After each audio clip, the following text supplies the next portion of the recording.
Hey fam, good morning, good afternoon, and good evening. I hope you're doing well. Welcome if you're new here. Welcome back if you're returning. Thank you for being here either way. So yesterday I had a really exciting video to me pop into my feed on van life, and I don't remember the two people's names, but I think the channel it was on was Cheap RV Living. But I will put a link to it below. I saved it. And I think that I will make my van life playlist public, because all the videos that I like concerning van life, I'm adding to this playlist. And if you're finding me because you're searching on van life, you might find them useful. But anyway, I will put this particular video in the description below. Anyway, they were discussing how so many people that do van life and love it are HSPs. / traumatized, like PTSD, / on the autistic spectrum. And the woman who is a counselor, a licensed counselor, I don't remember her exact credentials, but she's legit, was saying that there is some question about whether autism and HSP are actually the same thing, which is curious because I'd been wondering that. Like, every time I hear people talk about HSP, it ties into what I experience with my autism. Part of the reason I braid my hair every day, for instance, is because flyaways drive me bananas. But having short hair is a serious pain in the butt because it requires like weekly haircuts to look good. It's cold. You can feel every little breeze, which is also really annoying. And I just like having long hair. I'm not sure why, but it has to be contained.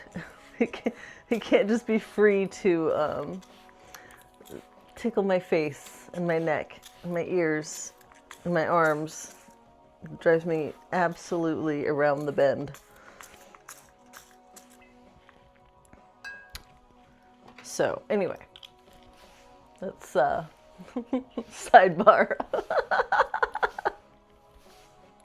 Anyway, they said that highly sensitive people, regardless of the reason that you're sensitive,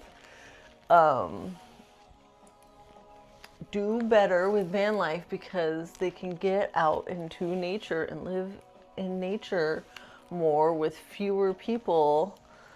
And it's just so good for us. And I found it really validating to hear that other people that were like prone to burnout and are highly sensitive are successful van lifers and like actually thrive in van life. And it was just so exciting because, you know, I didn't watch it, but a video popped up in my feed yesterday with a guy with this like headline on his thumbnail, "Why everyone's leaving van life." And I'm like, is everyone? Because I'm coming across a lot of channels where people seem quite happy living van life.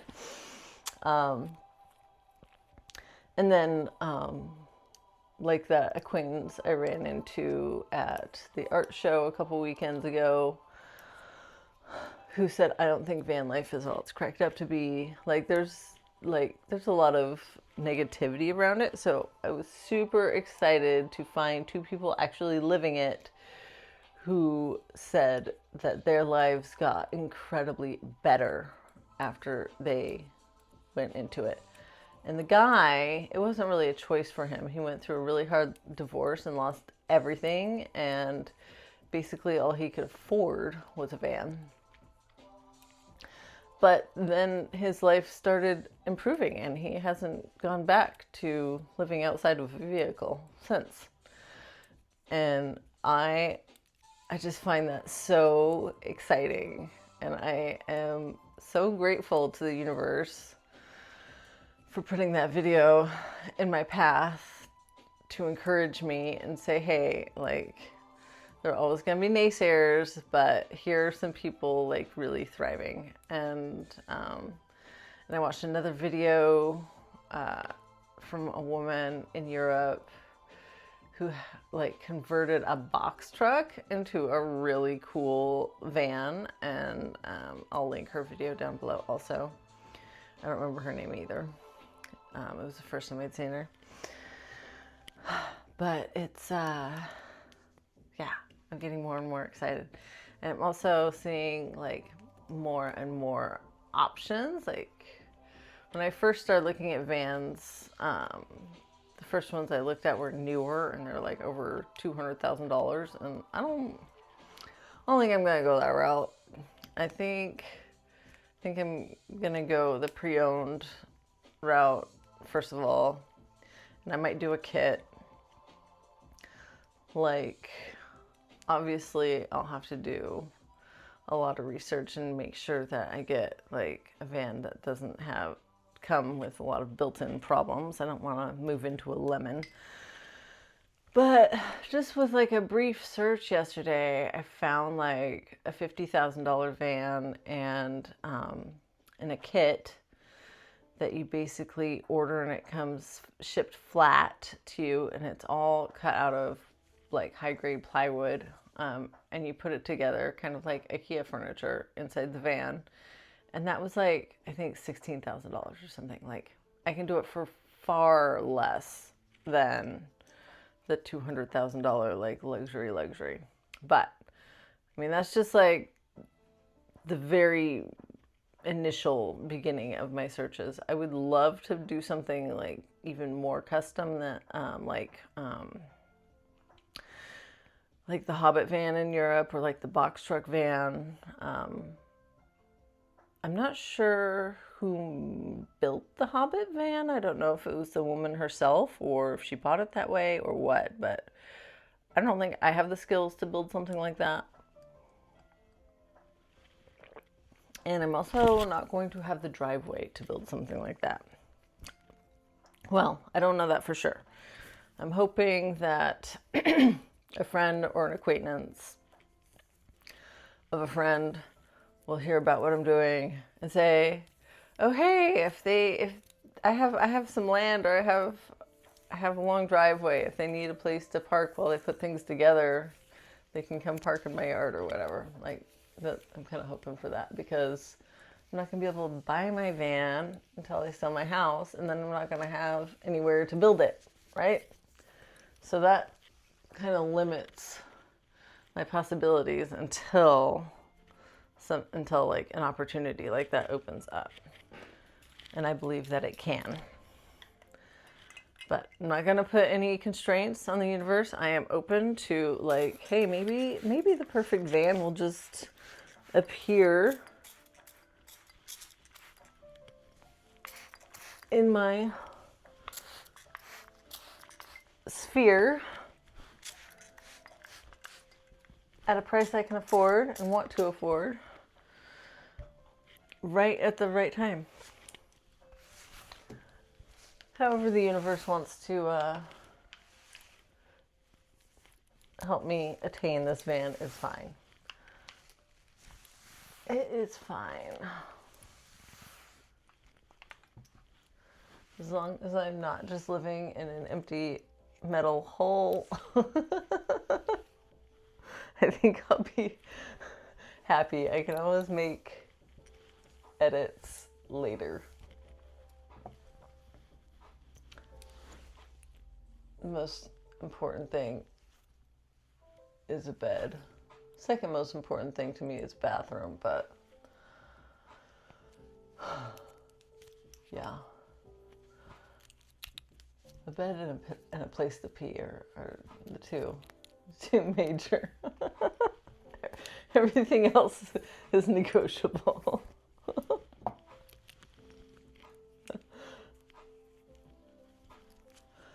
But yeah, I'm getting more and more excited. And I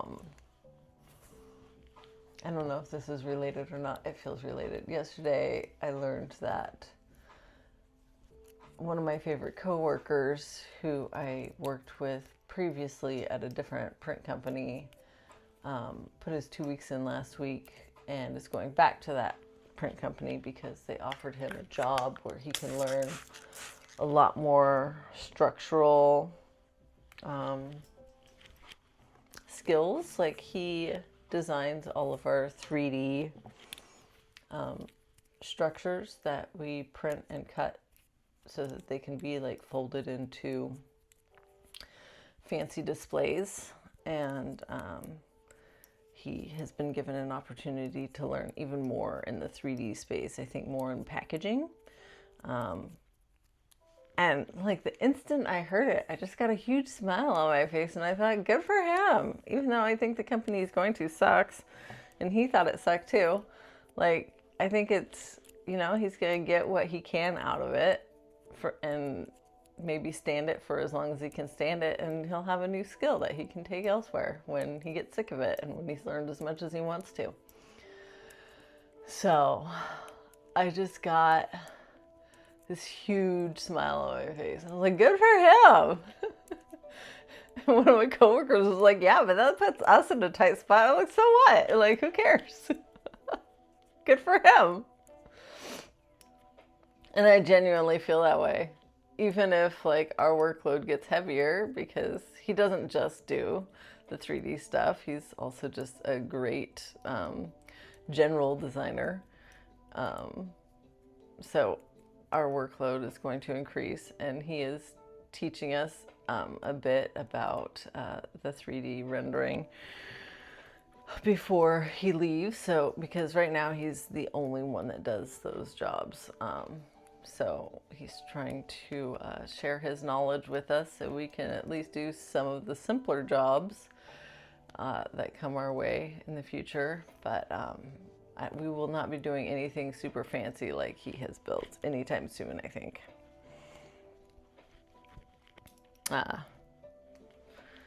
And he really wanted me to learn more and be like his apprentice when I first ended up on the team.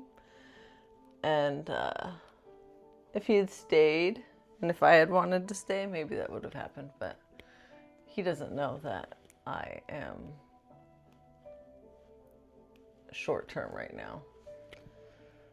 Like, I'll learn what I can in the next 6 months or whatever. But because who knows? I mean, that skill could come in handy in the future. I might be able to do some like gig work or something with it online, because I do plan on earning some money on the road. I haven't decided how I'm going to do it entirely yet. I definitely want to put a lot more effort into my Printful Etsy shop. And one of my teammates at work is a contractor, and she is always traveling, and she just works from wherever she is. So something like that might be an option for me, like part-time. I wouldn't mind that, I think. 2-3 days a week. Especially if I could just clock in when I'm working and clock out as soon as I finish a job, instead of having to sit around. And then, like, if I get an email that there's another job, then I can clock back in, do that one, clock back out. I don't know. We'll see. I'm open to possibilities. I definitely think the possibilities are wide and vast, and it's really exciting, and it's getting more and more exciting. So I just have to figure out my driver's license thing. Now that I'm getting more and more excited, I'm hoping that my motivation will also increase on that front. And it will help me overcome my resistance to calling and dealing with it. All right. Let's do our daily Writing Down the Bones deck from Natalie Goldberg. We're on card number 32. What is the secret life or hidden dialogue of your cat, dog, fish, or turtle, whatever creature you have at home? Mice? Your old jade plant? That Christmas cactus? I have both several jade plants and a Christmas cactus. Beings are a mystery. What do they want to say, to tell us? Here are some other topics around those entities that inhabit your living space with you. What do they do when I'm not home? What won't they tell me, even if they could? Who is the person they see in me? What are their dreams? What's the secret life of your inner animal? Fun.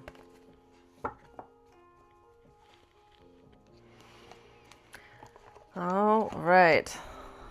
On that note, I love you so much. May you be happy, may you be healthy, may you be wealthy, may you feel at ease, and may you love and accept yourself exactly as you are today in this very moment. Please like and subscribe, and I will see you next time. Ciao.